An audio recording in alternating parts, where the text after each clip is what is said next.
حضرت ابن عباس رضی اللہ عنہ کہتے ہیں کہ حضور نبی کریم صلی اللہ علیہ وسلم اس دنیا میں تشریف لائے تو آپ کی آنول نال کٹی ہوئی تھی۔ آنول نال کو بچے پیدا ہونے کے بعد دایا کاٹتی ہے۔ آپ ختنہ شدہ پیدا ہوئے۔ عبد المطلب یہ دیکھ کر بے حد حیران ہوئے اور خوش بھی ہوئے۔ وہ کہا کرتے تھے میرا بیٹا نرالی شان کا ہوگا۔ آپ کی پیدائش سے پہلے مکہ کے لوگ خشک سالی اور قحط کا شکار تھے، لیکن جوں ہی آپ کے دنیا میں تشریف لانے کا وقت قریب آیا، بارشیں شروع ہو گئیں، خشک سالی دور ہو گئی، درخت ہرے بھرے ہو گئے اور پھلوں سے لد گئے، زمین پر سبزہ ہی سبزہ نظر آنے لگا۔ پیدائش کے وقت آپ اپنے ہاتھوں پر جھکے ہوئے تھے، سر آسمان کی طرف تھا۔ ایک روایت کے الفاظ یہ ہیں کہ گھٹنوں کے بھل جھکے ہوئے تھے، مطلب یہ کہ سجدے کی سی حالت میں تھے۔ آپ کی مٹھی بند تھی اور شہادت کی انگلی اٹھی ہوئی تھی، جیسا کہ ہم نماز میں اٹھاتے ہیں۔ حضور انور صلی اللہ علیہ وسلم فرماتے ہیں جب میری والدہ نے مجھے جنم دیا تو ان سے ایک نور نکلا، اس نور سے شام کے محلات جگمگا اٹھے۔ آپ صلی اللہ علیہ وسلم کی والدہ سیدہ آمنہ فرماتی ہیں محمد صلی اللہ علیہ وسلم کی پیدائش کے وقت ظاہر ہونے والے نور کی روشنی میں مجھے بصرہ میں چلنے والے اونٹوں کی گردنیں تک نظر آئیں۔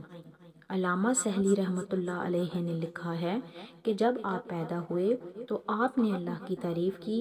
ایک روایت میں الفاظ آئے ہیں اللہ اکبر کبیر والحمد للہ کثیرا و سبحان اللہ بکرۃ و اصیلا۔ اللہ تعالیٰ سب سے بڑا ہے، اللہ تعالیٰ کی بے حد تعریف ہے اور میں صبح و شام اللہ کی پاکی بیان کرتا ہوں۔ آپ کی ولادت کس دن ہوئی؟ اس بات پر سب کا اتفاق ہے کہ وہ پیر کا دن تھا۔ آپ صبح فجر طلوع ہونے کے وقت دنیا میں تشریف لائے۔ تاریخ پیدائش کے سلسلے میں بہت سے قول ہیں۔ ایک روایت کے مطابق 12 ربیع الاول کو پیدا ہوئے، ایک روایت 8 ربیع الاول کی ہے، ایک روایت 2 ربیع الاول کو پیدا ہوئے۔ اس سلسلے میں اور بھی بہت سی روایات ہیں۔ زیادہ تر مورخین کا خیال ہے کہ آپ 8 ربیع الاول کو پیدا ہوئے۔ تقویم کے طریقہ کے حساب سے جب تاریخ نکالی گئی تو 9 ربیع الاول نکلی، مطلب یہ کہ اس بارے میں بالکل صحیح بات کسی کو معلوم نہیں۔ اس پر سب کا اتفاق ہے کہ مہینہ ربیع الاول کا تھا اور دن پیر کا۔ یہ بھی کہا جاتا ہے کہ آپ کو پیر کے دن ہی نبوت ملی، پیر کے روز ہی آپ نے مدینہ منورہ کی طرف ہجرت فرمائی اور پیر کے روز ہی آپ کی وفات ہوئی۔ آپ عام الفیل میں پیدا ہوئے، یعنی ہاتھیوں والے سال میں۔ اس سال کو ہاتھیوں والا سال اس لیے کہا جاتا ہے کہ ابرہہ نے ہاتھیوں کے ساتھ مکہ مکرمہ پر چڑھائی کی تھی۔ آپ کی پیدائش اس واقعہ کے کچھ ہی دن بعد ہوئی۔ کچھ واقعہ اس طرح ہے کہ ابرہہ یمن کا عیسائی حاکم تھا۔ حج کے دنوں میں اس نے دیکھا کہ لوگ بیت اللہ کا حج کرنے جاتے ہیں۔ اس نے اپنے لوگوں سے پوچھا یہ لوگ کہاں جاتے ہیں؟ اسے جواب ملا بیت اللہ کا حج کرنے کے لیے مکہ جاتے ہیں۔ اس نے پوچھا بیت اللہ کس چیز کا بنا ہوا ہے؟ اسے بتایا گیا پتھروں کا ہے۔ اس نے پوچھا اس کا لباس کیا ہے؟ بتایا گیا ہمارے ہاتھ سے جو دھاری دھار کپڑا جاتا ہے اس سے اس کی پوشاک تیار ہوتی ہے۔ ابرہہ عیسائی تھا۔ ساری بات سن کر اس نے کہا مسیح کی قسم میں تم لوگوں کے لیے اس سے اچھا گھر تعمیر کروں گا۔ اس طرح اس نے سرخ، سفید، زرد اور سیاہ پتھروں سے ایک گھر بنوایا، سونے اور چاندی سے اس کو سجایا، اس میں کئی دروازے رکھوائے، اس میں سونے کے پتھر جڑوائے، اس کے درمیان میں جواہر لگوائے، اس مکان میں ایک بڑا سا یاقوت لگوایا، پردے لگوائے، وہاں خوشبوئیں سلگانے کا انتظام کیا۔ اس کی دیواروں پر اس قدر مشک ملا جاتا تھا کہ وہ سیاہ رنگ کی ہو گئیں، یہاں تک کہ جواہر بھی نظر نہیں آتے تھے۔ پھر لوگوں سے کہا اب تمہیں بیت اللہ کا حج کرنے کے لیے مکہ جانے کی ضرورت نہیں رہی، میں نے یہیں تمہارے لیے بیت اللہ بنوا دیا ہے۔ لہٰذا اب تم اس کا طواف کرو۔ اس طرح کچھ قبائل کئی سال تک اس کا حج کرتے رہے، اس میں اعتکاف کرتے رہے، حج والے مناسک بھی یہیں ادا کرتے رہے۔ عرب کے ایک شخص نفیل خشمی سے یہ بات برداشت نہ ہو سکی۔ وہ اس مصنوعی خانہ کعبہ کو خلاف دل ہی دل میں کڑتا رہا۔ آخر اس نے دل میں ٹھان لی کہ وہ ابرہہ کی اس عمارت کو گندہ کر کے چھوڑے گا۔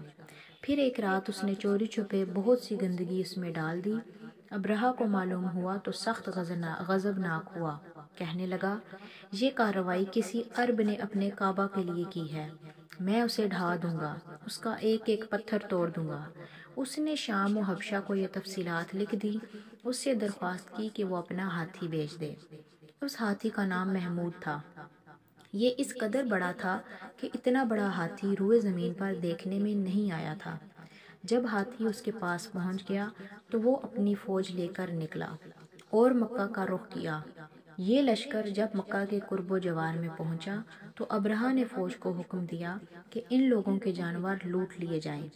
اس کے حکم پر فوجیوں نے جانور پکڑ لیے، ان میں عبد المطلب کے اونٹ بھی تھے۔ نفیل بھی اس لشکر میں ابرہہ کے ساتھ موجود تھا اور یہ عبد المطلب کا دوست تھا۔ عبد المطلب اس سے ملے، اونٹوں کے سلسلے میں بات کی۔ نفیل نے ابرہہ سے کہا، قریش کا سردار عبد المطلب ملنا چاہتا ہے۔ یہ شخص تمام عرب کا سردار ہے، شرف اور بزرگی اسے حاصل ہے، لوگوں میں اس کا بہت بڑا اثر ہے، لوگوں کو اچھے اچھے گھوڑے دیتا ہے، انہیں عطیات دیتا ہے، کھانا کھلاتا ہے۔ یہ گویا عبد المطلب کا تعارف تھا۔ ابرہہ نے انہیں ملاقات کے لیے بلا لیا۔ ابرہہ نے ان سے پوچھا، بتائیے آپ کیا چاہتے ہیں؟ انہوں نے جواب دیا، میں چاہتا ہوں میرے اونٹ مجھے واپس مل جائیں۔ ان کی بات سن کر ابرہہ بہت حیران ہوا۔ اس نے کہا، مجھے تو بتایا گیا تھا کہ آپ عرب کے سردار ہیں، بہت عزت اور بزرگی کے مالک ہیں، لیکن لگتا ہے مجھ سے غلط بیانی کی گئی ہے، کیونکہ میرا خیال تھا آپ مجھ سے بیت اللہ کے بارے میں بات کریں گے، جس کو میں گرانے آیا ہوں اور جس کے ساتھ آپ سب کی عزت وابستہ ہے، لیکن آپ نے تو سرے سے اس کی بات ہی نہیں کی اور اپنے اونٹوں کا رونا لے کر بیٹھ گئے، یہ کیا بات ہوئی؟ اس کی بات سن کر عبد المطلب بولے، آپ میرے اونٹ مجھے واپس دیتے، بیت اللہ کے ساتھ جو چاہیں کریں، اس لیے کہ اس گھر کا ایک پروردگار ہے، وہ خود ہی اس کی حفاظت کرے گا، مجھے اس کے لیے فکر مند ہونے کی ضرورت نہیں۔ ان کی بات سن کر ابرہہ نے حکم دیا، ان کے اونٹ واپس دے دیے جائیں۔ جب انہیں ان کے اونٹ واپس مل گئے تو انہوں نے ان کے سموں پر چمڑے چڑھا دیے، ان پر نشان لگا دیے، انہیں قربانی کے لیے وقف کر کے حرم میں چھوڑ دیا تاکہ پھر کوئی انہیں پکڑ لے تو حرم کا پروردگار اس پر غضبناک ہو۔ پھر عبد المطلب ہرا پہاڑ پر چڑھ گئے، ان کے ساتھ ان کے کچھ دوست تھے۔ انہوں نے اللہ سے درخواست کی، اے اللہ، انسان اپنے سامان کی حفاظت کرتا ہے، تو اپنے سامان کی حفاظت کر۔ ادھر سے ابرہہ اپنے لشکر لے کر آگے بڑھا، وہ خود ہاتھی پر سوار لشکر کے درمیان موجود تھا۔ ایسے میں اس کے ہاتھی نے آگے بڑھنے سے انکار کر دیا، وہ زمین پر بیٹھ گیا۔ ہاتھی بانوں نے اسے اٹھانے کی کوشش کی لیکن وہ نہ اٹھا۔ انہوں نے اس کے سر پر ضربیں لگائیں، عطکس چبھوئے، مگر وہ کھڑا نہ ہوا۔ کچھ سوچ کر انہوں نے اس کا رخ یمن کی طرف کیا تو وہ فوراً اس طرف چلنے لگا۔ اس کا رخ پھر مکہ کی طرف کیا گیا تو پھر رک گیا۔